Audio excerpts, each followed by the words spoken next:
It's time for Prove All Things, a Bible discussion program on the Word of God. A panel of preachers will deal with your questions and comments.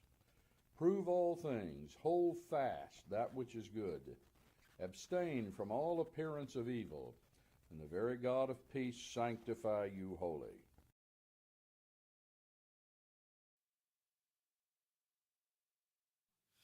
Good evening, ladies and gentlemen. It's a pleasure to be with you tonight. We hope you're all out there. It's a little chilly here, but we're surviving it, and it's not as bad as it is in southern Indiana, where everything is flooding down there. All the rivers took all the water down to southern Indiana. Bridges closed, roads shut down, so forth. And more rain on the forecast for tomorrow night. Maybe not as bad as it's been, but a little bit more. This is Prove All Things. If you've listened to us before, you know all about this. This is our 409th program. We're on two platforms. You know at least one of them because you're watching us on one. We're on Facebook and YouTube. And you know that everybody on Facebook knows how to comment and question and grumble and all those things. And you can do that. We'd be glad to hear from you. Bible questions, religious oriented, and so forth. And YouTube, you can chat on that. I think it's, what is it called? It's chat, I believe, or comment, one or the other. And if you hit a like on Facebook, or maybe subscribe on YouTube and share it with your friends, that'd be great.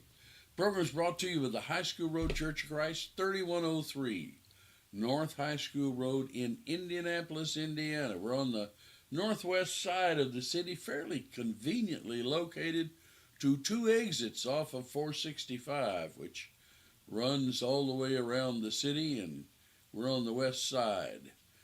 And you can even telephone us at 317-257-3000, and we'll look forward to hearing from you.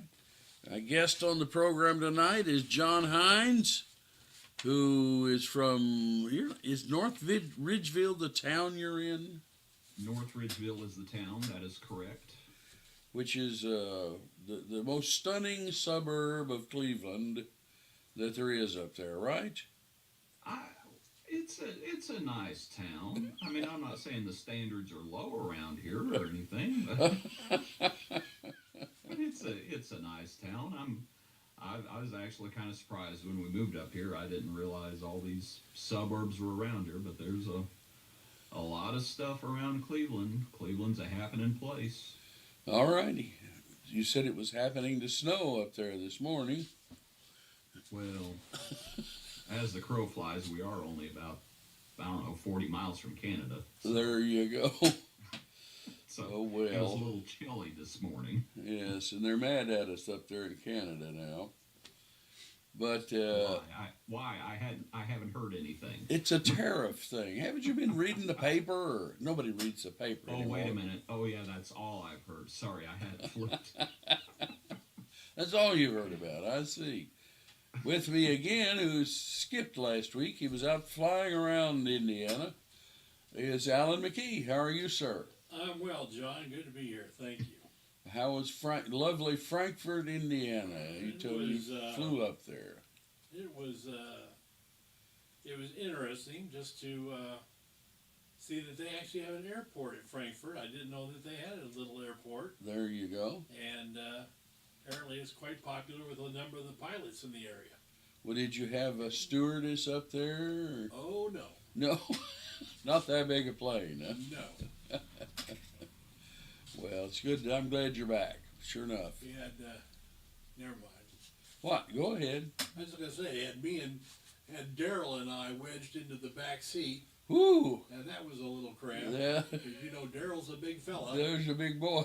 And, so, did you have room for both of your arms, or did you have to hug one another? No, I had room for my arms, but... Was the plane having to fly at the slight angle, or... Oh, his grandson was taking a lesson, I guess, or first lesson. He wants to, in his youth, wants to be a pilot.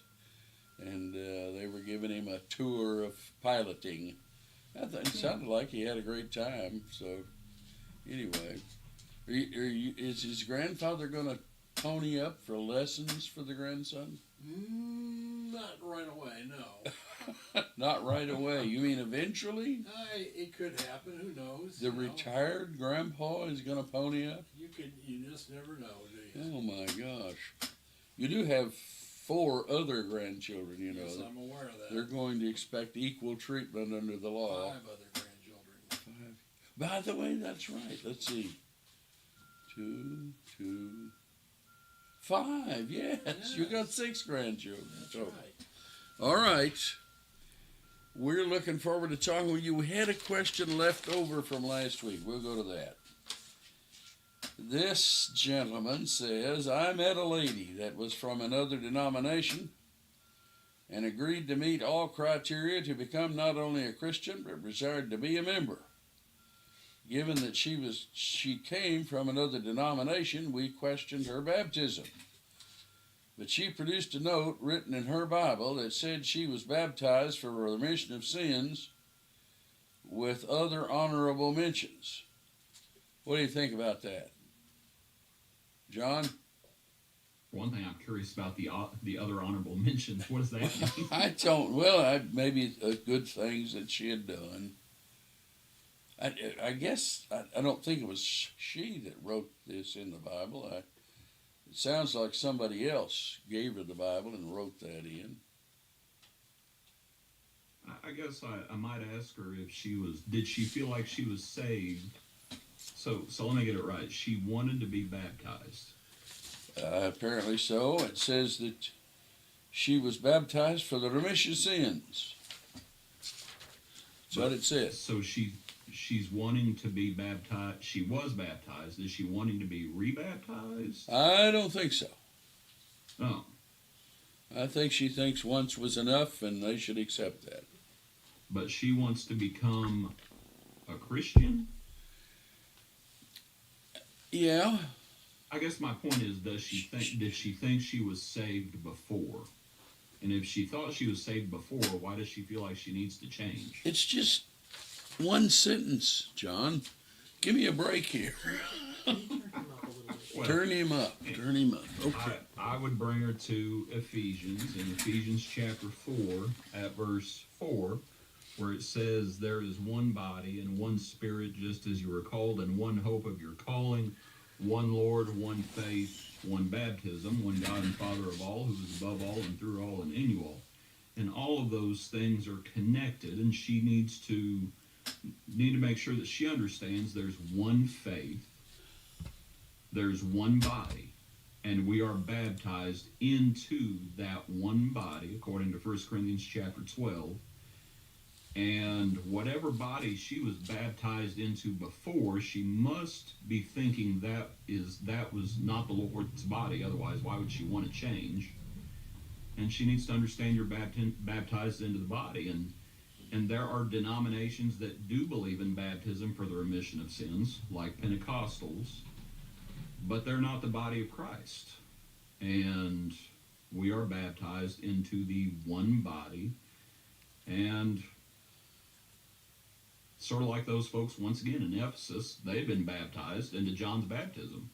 Yeah. What passage was that you were quoting? When they heard the gospel, they were baptized into the Lord. Yeah. What passage was that you were quoting? I quoted from Ephesians 4, I think, where they were baptized originally. Let's see, what is that? Acts 19 is where that happens. Yeah. Yeah. What do you think, Alan?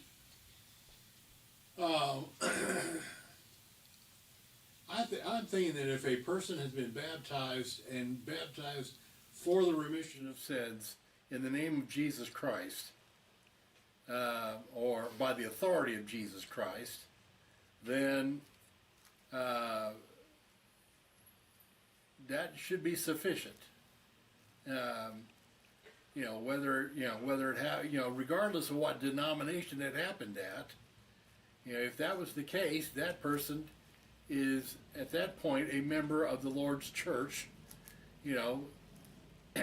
and a Christian. I think of the passage that says, who are you to judge the servant of another? Uh-huh. And I worry that we can get a little, maybe we get a little too. I think that's Romans 14. I think it is. Yeah, I was going to say Romans. That we can maybe get a little too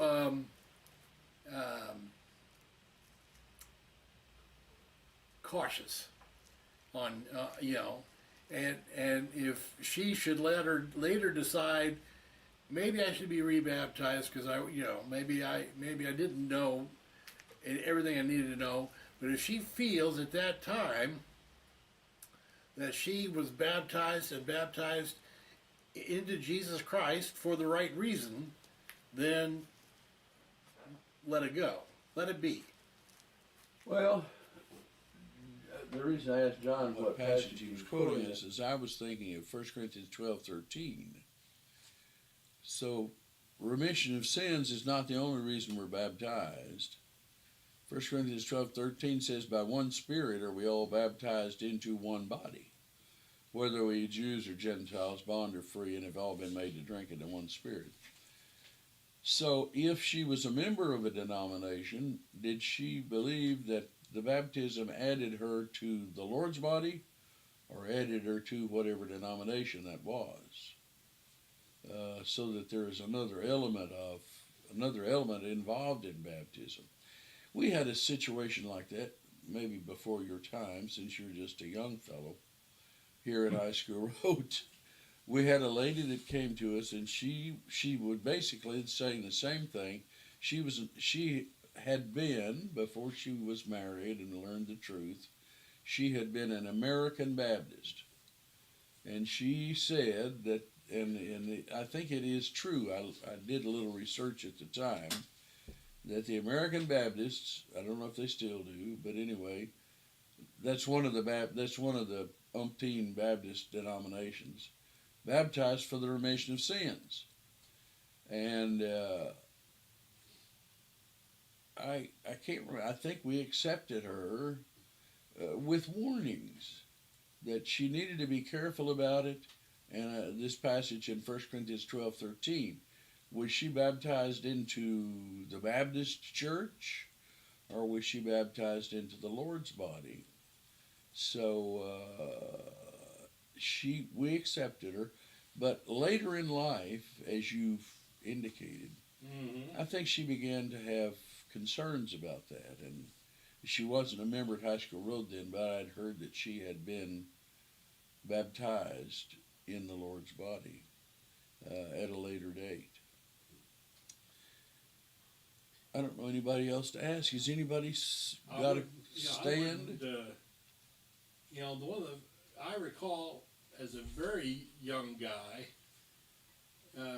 one of the first times I heard about the 5 steps of salvation, Yeah. I heard from a Baptist preacher. So back in the day, they were preaching and teaching, hear, believe, repent, confess, and be baptized. Well, the Baptists do teach baptism. Well, not really anymore, because most of them I talk to are faith only. Well, they do think you ought to be baptized. You can't get into the Baptist church without being baptized. Well, but they still believe or still are teaching effectively a Calvinist doctrine. Oh, yeah. So, But if you ask them if they believe in the baptism for the remission of sins, They're going to say yes. I found a lot of people come to the Lord's church and they hear us preach about it, and they say, well, they do a sort of a backward rethink that must be what I did back there in whatever denomination it was. But I guess it all depends on what your definition of ice is. well, no, they don't have to know that, but they convince themselves that that's what they did. Most people do, and they just have to think about it, and just sometimes you can just show them, well, hey, this is what, and you show them documents. This is what your church preaches. So were you did you do something different than this church was teaching and preaching? I remember talking to a Baptist preacher, and I said, talked about baptism for the remission of sins, and he said, "Oh yeah, I was baptized for the remission of sins." I said, "Well, run through it. How were you saved? When were you saved?" "Well, I was standing out in my barn, and I had a vision, and I called on the name of the Lord, and I asked the Lord to come into my heart, and I was saved." There you go. I said, well, wait a minute. You just said you believed in baptism for the remission of sins. Yeah. And he said, oh yeah, we do. Well, said, oh. How odd. Yeah. And I was just thinking, That's John what the I was Baptist trying to say. A lot of people really, they just hadn't thought it through. Yeah. And I mean, there are denominations that do believe in baptism for the remission of sins. Like I said, the Pentecostals. Yeah. For that matter, the Catholics believe in baptism for the remission of sins. Yes, that's why they baptize babies. That's why they're baptizing babies. Yeah. I mean, if it's just the question, were you baptized for the remission of sins? They would say, yes, sir, I was. There are, as I said, there are other elements, other parts of baptism issues besides that. Yeah. And, John the Baptist, his baptism, according to Mark chapter 1, verse 4, it was for the remission of sins. Yeah. At some point, you got to deal with those other issues and not just put your head in the sand. There you go. What do you got there, Engineer Dave? We have a new topic from a listener on Facebook. Okay. Gerald asks, do you think that Jesus wore a garment with tassels threaded with a cord of blue as instructed for the Israelites to wear in Numbers 15:38 through 39? Yeah, to answer that question, yes, I do. I think so. I think they did wear a garment like that. I think in the case of the woman with the issue of blood, that's what she touched. When it says she touched the hem of his garment, I think she probably touched those tassels that were hanging down on his garment. So, yeah. Is there anything else? No. This is kind of one of those commenting programs. Oh, commenting programs. I don't know if you put that or not. Yes, they did wear that, and I do think Jesus wore that.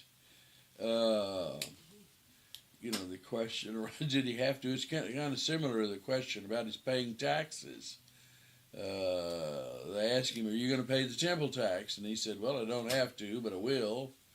And Okay, so that's not a I have a direct quote, question. If he had, correct me if I'm wrong, but the garments that were traded at his before the crucifixion, yes. wasn't that a one-piece woven garment? Yeah, his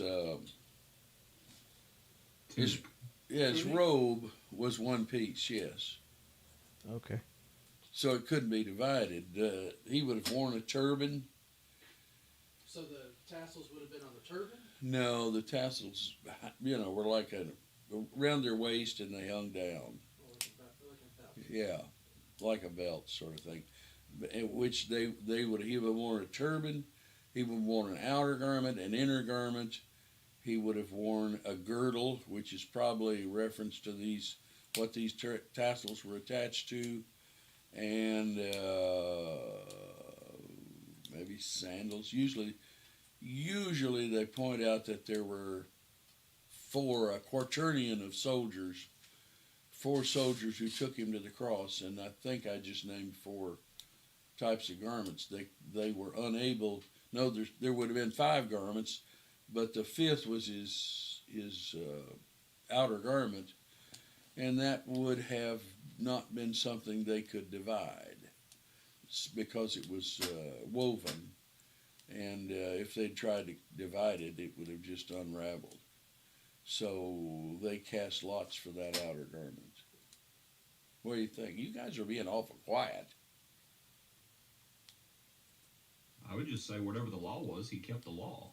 Yeah. Yeah.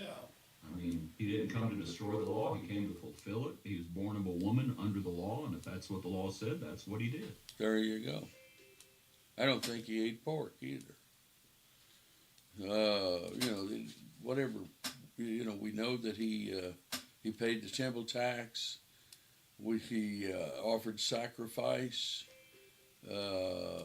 especially the Passover. He was observing the Passover. He would have observed. He went to the feast of. Can't think of the name of it now, but anyway. Feast of Booths. Solomon's Yeah, porch. the booths where they would have had a citron and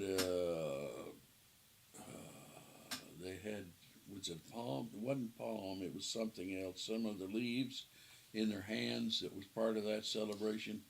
He would have done all that.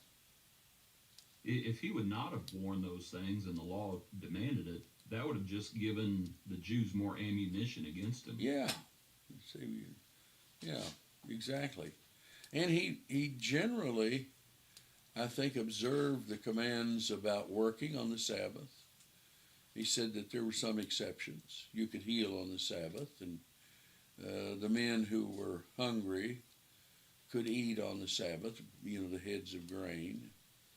And but generally, apparently, he kept the Sabbath. He wasn't trying to violate that. It was the elders' traditions that sometimes he didn't do. Yeah, exactly.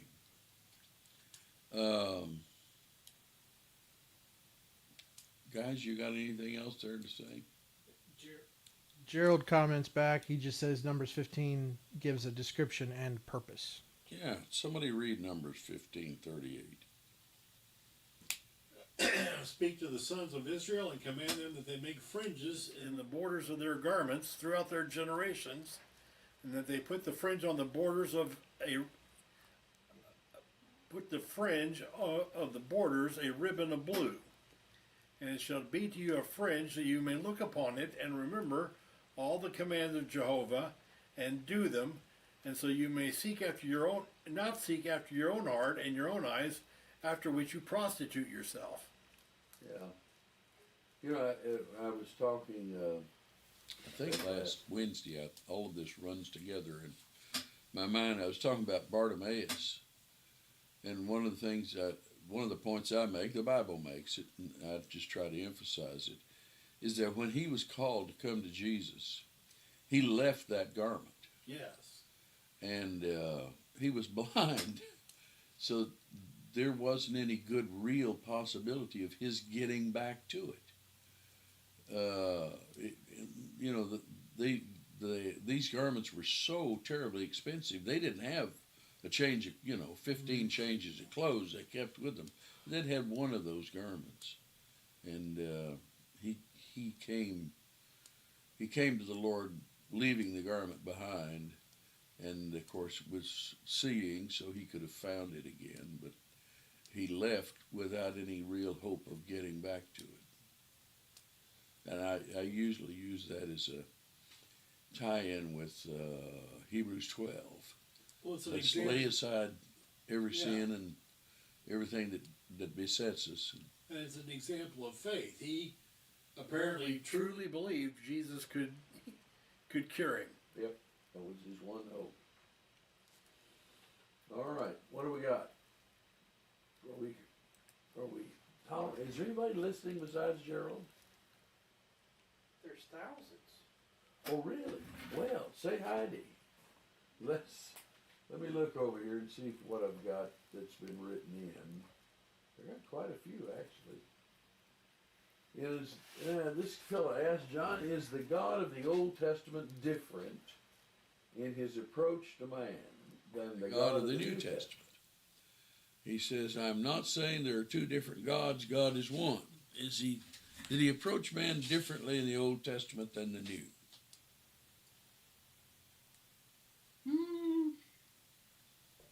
I'm tempted to say no, but the Old and the New Covenant are different. I mean, the Old Covenant was the tutor to bring them to Christ. how is it John 1 puts it that, oh, how does it put it? In contrasting the law, hold on, I'll get there. When it talks about, but grace and truth came through Jesus. Yeah.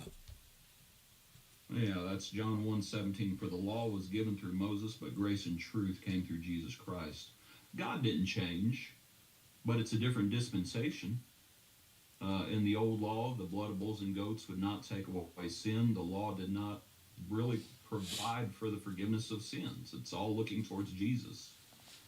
And so, from that perspective, you may say things, I think Scripture, all through Hebrews, when it talks about all the betters, the better covenant, better priesthood, better promises, but God doesn't change.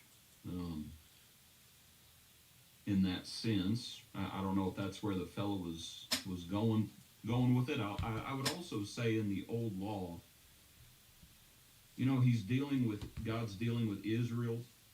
Not to say that he's not interested in the Gentiles, but he's dealing with a nation. So there are a lot of nationalistic issues. And when you come up to the New Testament, we're moving beyond nationalism.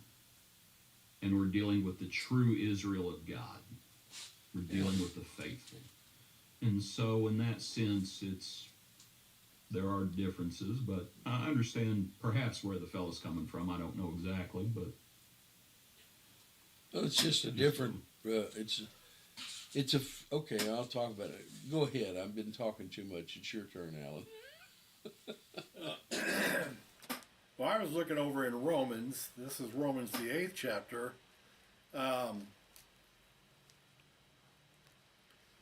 In Romans 8, verse 2, but the law of the Spirit of life in Christ Jesus has made me free from the law of sin and death.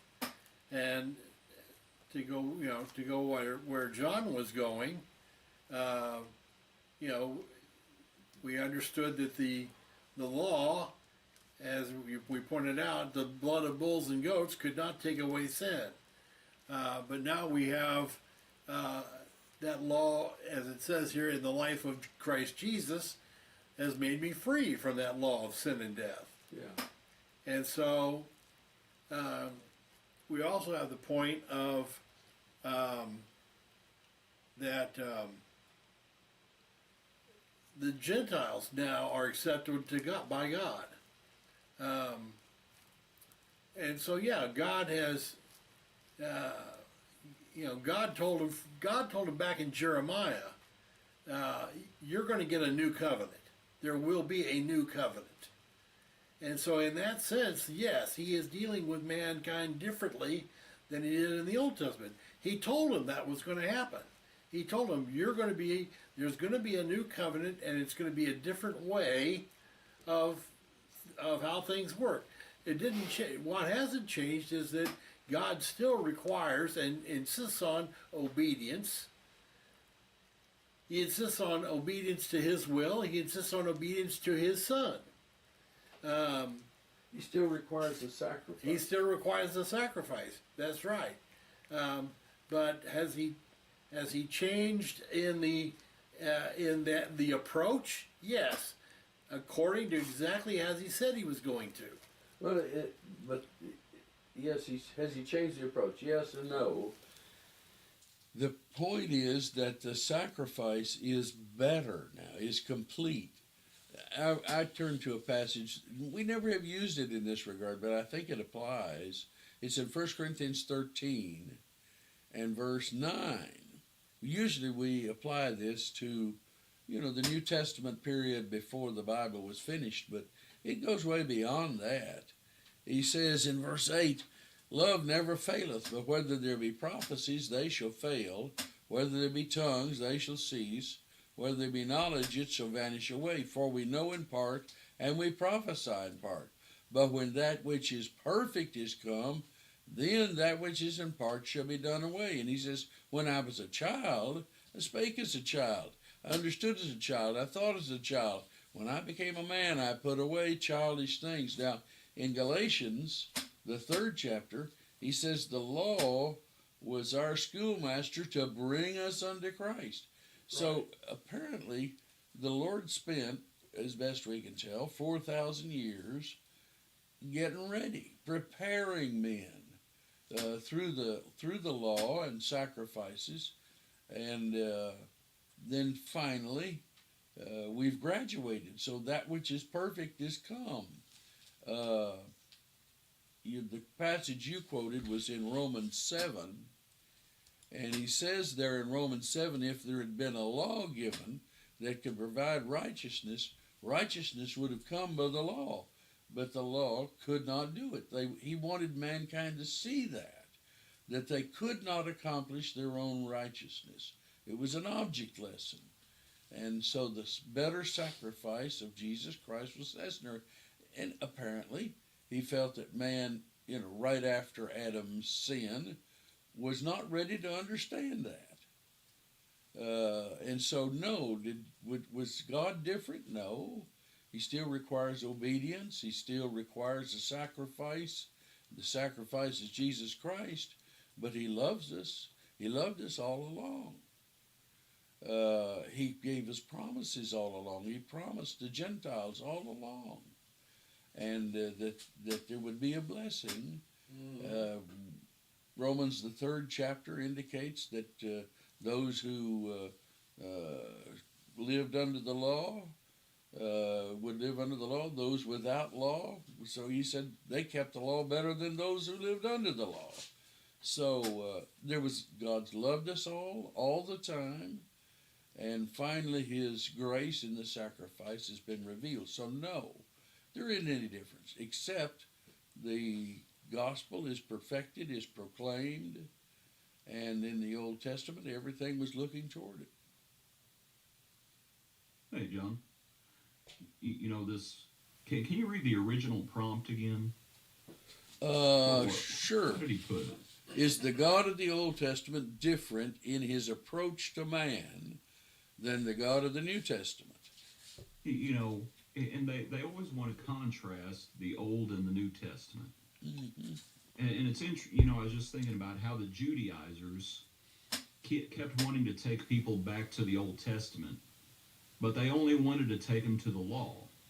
And so the argument that is used repeatedly is, there was a time before the law was given, and let's talk about Abraham before he was circumcised, before Moses, before he was even circumcised. And it's the same sort of argument. Is the God of Abraham the same as the God of Moses? Well, they're the same person, but God dealt with them differently. With Moses was the law, and of course we're talking about the patriarchal dispensation. Well, how did God deal with them? Well, it was a different way. It was before the law. God was the same, but he was dealing with them differently. And you still see the same things you just mentioned. You still had sacrifices. You still had God loving them. You still had the promise about the Gentiles. In your seed all the nations shall be blessed. And it's still pointed the same way. Well, but it's not the law. Yeah. It's before the law even. In Galatians 3:19, he says, wherefore then serveth the law? What was the purpose of the law? It was added because of transgressions, till the seed should come, to whom the promise was made and ordained by angels in the hand of a mediator. And he goes on to say that when faith came, we're not under the law anymore. So it was an interim thing to kind of preserve some people's knowledge of what sin was, what it was doing to them. Anyway. Hey, John. Yes, sir. Usually, don't you think a lot of times people will ask that question because of all of the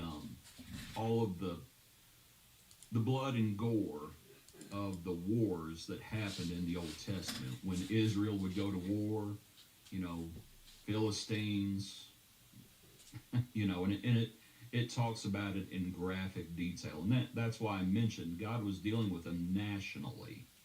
It was the time for kings to go to war. And things happened in wartime.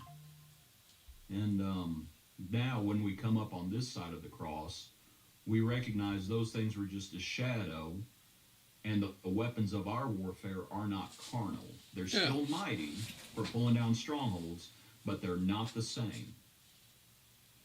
Those things were a shadow. What to say that is not necessarily to look at all of God worked through the Israelites, through the nation. And the other nations. Yeah, is God working through the nations today? I suspect so. We sure got lots of wars.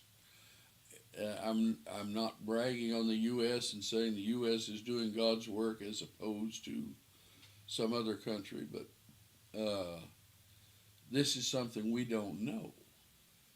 That God is still disciplining the world through wars. But as Christians, there's a different regime. It's not a national thing anymore. Some Christians throughout history have tried to make it the same, but it's not. It's, as you said, 2 Corinthians. Now we come up in, where is it? Is it Romans, where not all of Israel is of Israel? There you go. It phrases it there. There you go. Any other comments? All right, another question. Does it seem to you that people at church take a lot fewer notes? What? I say no. What? What do you say, Engineer I say Dave? no. It doesn't seem to you they take a lot fewer notes? That's because you take notes. I take notes all the time. I know. Lots of people do. I know. Well, I don't know about all people everywhere. That's a pretty big generalization. In many college classes, students are not allowed to take their phones into the classroom with them. What's your view of replacing Bibles with phones? Huh? I use my Bible on my phone an awful lot, and I have seen advertised, I haven't tried it at all yet, that there are programs you can use that will listen to a speech and make your notes for you. I doubt if I'd trust them, but perhaps that's what people do. They record the sermon and then turn it into notes. I don't know. Wait, I have a thing. I can tell you something about that, what you just talked about. Go ahead. Well, okay, so, some of you know that I put out some old sermons on cassette tapes. And I have the option of... You don't put them out on cassette tapes. They were originally I put them on, I put them on digital on Podbean. Podbean has the option, although you have to pay for it, that they will listen to what you put out there and they will transcribe it. The AI program will listen to it and transcribe the sermon, the entire sermon. Yeah. But they want to charge me a monthly fee, which is why I don't do it. Alan here will be glad to tell you about a program that'll do that for you anyway. I don't know, to be honest. At High School Road, where I worship, there are several people who are taking notes and have. And the worst part is one of the ladies who's been worshipped at High School Road as long as I've been there, which she's older now, is she knows when I preach a sermon the second time, because she'll pull out a piece of paper once in a while and say, 12 years ago, John, you preached that same sermon. Here's the notes. So I have to be careful to maybe rename it or something so she doesn't recognize it right away. But I don't know. There's a lot of people who attend church. I don't know if they're listening. I try to teach the young children at High School Road to take notes, and some of them were taking better notes than my original sermon was. But I don't know if I could generalize that. It probably depends from person to person and from congregation to congregation. What do you think, Alan?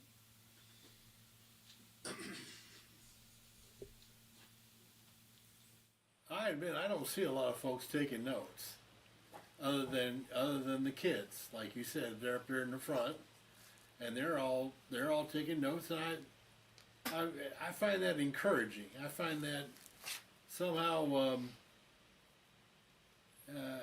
somehow inspiring that they're doing that. I do too. They've all gotten really good at it. I don't, I don't. I will jot down something every once in a while if there's a particular good point that I think has been made. Or I would even put a notation in my Bible somewhere on the margin of some point. But yeah, I don't know that we've got a lot of heavy note takers. What do you think about it? Well, a lot of sermons. Let me say this: a lot of sermons today are done on PowerPoint or otherwise, and you could go up to the preacher anytime and after the sermon and say, "Hey, could you drop me that outline?" And you have all the notes. That's true. And you can take them home with you. I print out all my notes because I never trust my computer. And I had a stack about this thick. And I told a young lady, I said, well, I always stick this over here because I think somebody might want the notes. And she said, Andres Pong, she was talking about her dad. It was his daughter. Said, my dad used to always come up and grab these and take them home. And he's preaching in Phoenix for a while now. So he was the only one taking my notes. Maybe some other people do, I don't know. What about you, John? I'm sort of like Alan. If I hear something, I'll jot it down so I don't forget it. I think as a preacher, you can tell when people are listening, and that's what I want. I just think in Acts chapter 2, how many of those 3,000 were taking notes? You know what bothers me is when people aren't looking at their Bibles. Yeah. They're just sitting there, and I'd like for them to at least look in their Bible. I study with the Bible on my computer all the time, and I discover, for instance, listen to Alan's Bible class on Sunday. 9 times out of 10, I see some point I want to, rabbit hunt and find out a little bit more about that point, and maybe it's something that Alan isn't expanding on that I see, or maybe it is, but I'm always following along, and computers are wonderful. You can sure find a lot more information now than in the old days when you had to have 15 books on your desk. It's really pleasant, but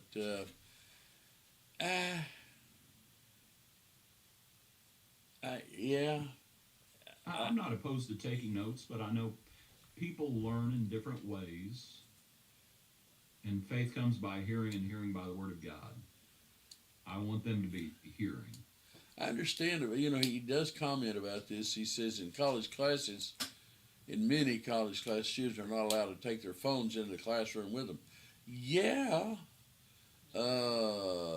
Knowing kids for what they are, they're not going to be paying a lick of attention. They're just showing a physical body there in class, and they're off playing Minecraft or what are all those other games kids play? They're on Instagram or whatever. What? Engineer Dave, there's an old show, since Val Kilmer died last week. I can't remember the show, but there's a scene. Speaking of distractions.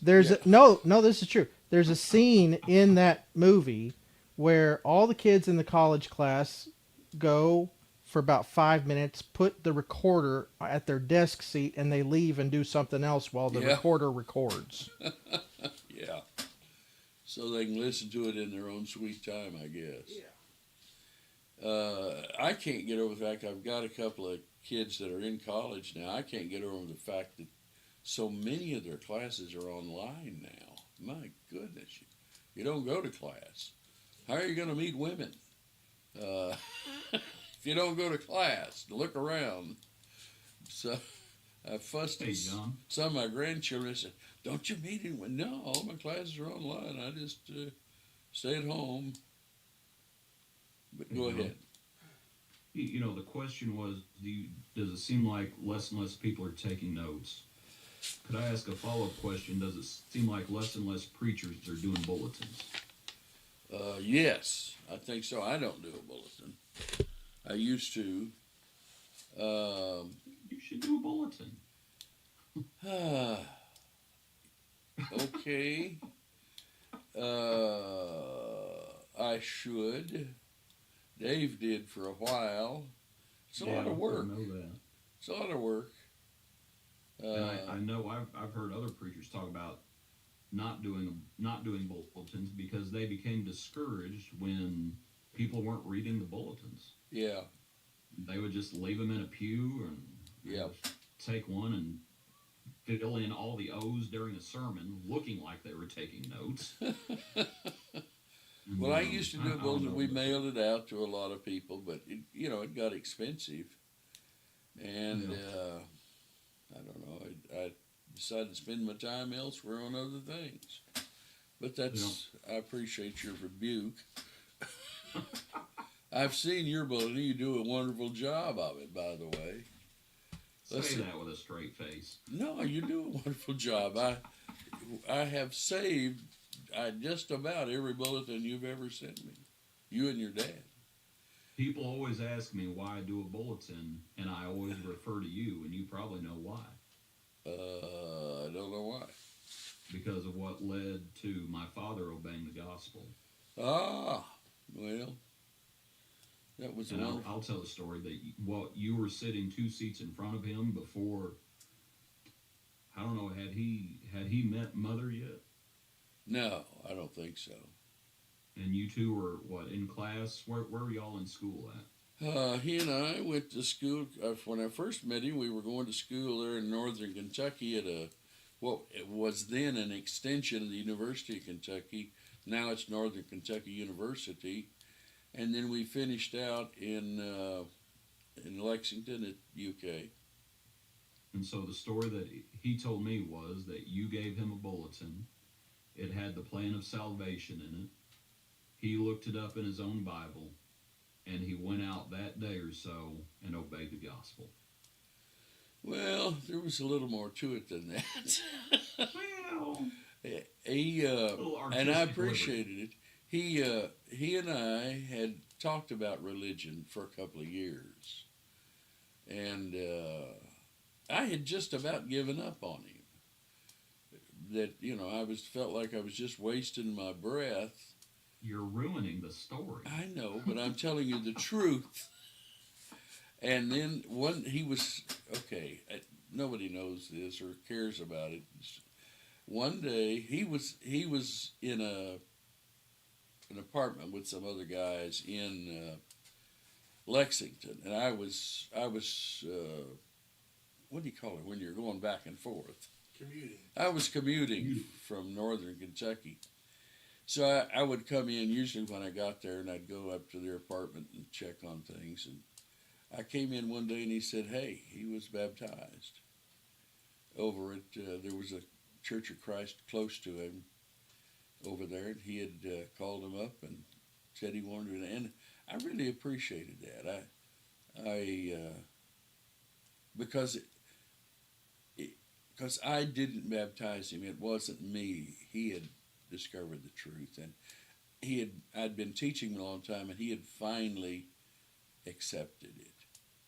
And I think that's the way the gospel is. We get really pushy. We expect people, you expect to say what the gospel plan of salvation is, and people just jump at it. My goodness, there it is! Quick, get me to the baptistry, and it doesn't work like that. You have to talk to people, and you have to let them get time to think about it, and ruminate over it. Don't give up on them. As you have opportunity, keep talking to them. And one day they'll tell you, "Hey, I went to the church over here close and I was baptized." But at some point, I was pretty happy. what he told me was you had given him a bulletin. I gave Or him it probably may a have lot of bulletins, bulletins. plural. I gave him a lot of bulletins. But And it, it's just another way of teaching. yeah, it was a And happy. you want people to grow in grace and knowledge. I can And assure it's you like, that was a happy whether day. you're reading bulletins or taking notes, it's like, are you growing in grace and knowledge? Yeah. That's what it's about. It was that in my youth, preaching and going to school, I met a lot of people and had, I hope, a good influence on some of them. It was a fun time. We had a ball. And you know, the problem is you get older and you don't meet that many new people that you can sit down and spend time and talk with. I meet a lot of people. In my personal life now, I meet a lot of people, but I don't have time to talk to them, and I don't want to. Oh, I don't want to force my politics on them, and I don't want to force the gospel on them. If there's an occasion to talk about the gospel, I'll do it. But Can I ask your opinion about something associated with that? okay, When preachers need support, there's two options. They can either make tents like Paul did, or they can get outside support, yep, like Paul also did, by the way. yes, yes, And most, or not most folks, but a lot of folks would prefer their preacher to not have a secular job. And I've always wondered how many people Paul met and was able to influence because of his tent making. I don't know. I think, as you know, Let me finish I've my thought worked for a outside second. of the preaching for a long time. Yeah. I was just thinking about, you said, as we get older, I don't meet many new people. Well, I meet a lot, but in terms of being able, the way I was with your dad, where Yeah. we'd sit down and talk day after day after day about a lot of things, and it was a friendship. So now I meet a lot of people, and I can say hi to them and glad to see you, but it's quick. It's not a matter of. I guess I was just thinking because of your situation where, you have landscaping and all the business down through the years, just how many people you've met outside of the church because of that. I've met a lot. And I got 2 or 3 I'm working on pretty hard. One of them's probably listening tonight, so Yeah. I hope And he's I was just paying thinking attention. that there is Paul making tents gave him an opportunity probably to meet so many people. Well, that's true. And that I wish congregations and preachers would think about that and not just be chained to their desk all the time. Yeah. One of these days, somebody will ask a question about it and they'll talk about it because I've got a lot of thoughts about that. But we're here. We're not here for those subjects. It is possible for a gospel preacher to be supported by a church or churches, and it also is incumbent on a preacher, if he can't be supported fully by churches, to preach the gospel and get a job. Do something. All things are lawful, but all things are not helpful. That's right. Amen.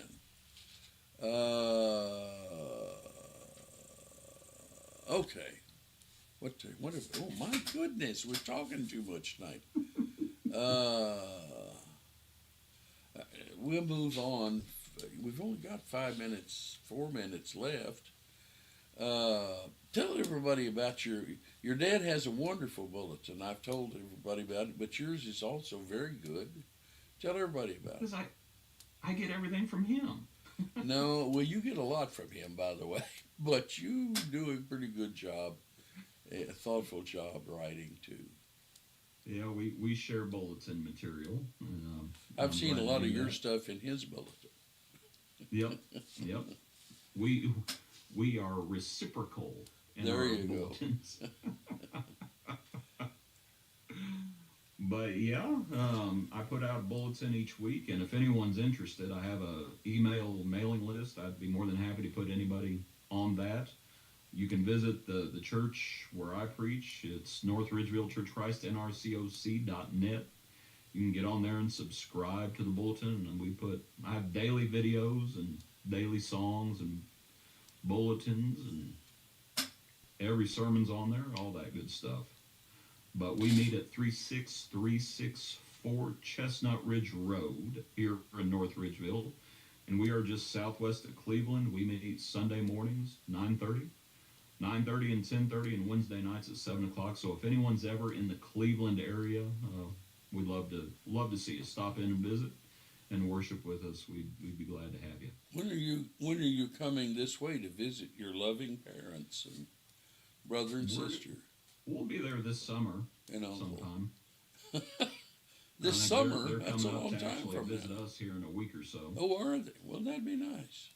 That'll be nice. Yeah. Is your dad coming? No. Yes, I would be surprised. All righty. This program is brought to you by the High School Road Church of Christ, 3103 North High School Road, here in Indianapolis, Indiana. We're on the west side. If you know anything about Indiana or Indianapolis, you probably know about the Indianapolis 500. We're the closest faithful church to the Indianapolis 500. So look for that part of town and you'll probably find us. And we're going to be meeting tomorrow night. We're studying the 19th chapter of Matthew.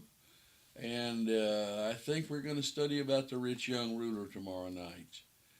A subject that I have wrestled with and quite a bit. So I'm looking forward to the study to prepare, and I hope that you'll come out and be with us. We have classes for all ages, so come out and be with us. All of our classes, or at least our adult classes, and our sermons are all translated. They're translated into Spanish. We have Spanish members. They're translated into French. We have some Haitian folks that visit with us and members, and some of them understand French, some of them speak Haitian Creole. So we translate into all those three languages, and we'd love to have you come out and be with us. Then on the Lord's Day, Alan McKee is going to be studying with us at 9:30 Sunday morning. Right. Are you out of Hebrews 11 yet? Just about. All righty. Going to go into Hebrews 12 This Sunday? next week. All right. Next Sunday, yeah. He'll be studying in Hebrews 12. It's been a good study through Hebrews, and I'm sure he's going to do a good job the rest of the trip. At 10:30, we'll have another worship service, or have a worship service, where that consists of a contribution. That's the only time we take up a contribution on the Lord's Day. We'll have the Lord's Supper, we'll sing, we'll pray, and there'll be preaching. That's what I mean when I say worship service. Then at 6 in the evening, we'll have another worship service. We have many members who can't make it in the morning for their work or sickness, or swapping out parents who couldn't, because they're just staying with children, couldn't be there, various reasons. So come out and be with us, 3103 North High School Road. It's been good to be with us. John, thank you for being here. Yep, appreciate you having me on. And we'll look forward to seeing all of you, Lord willing, next week. Good evening to you.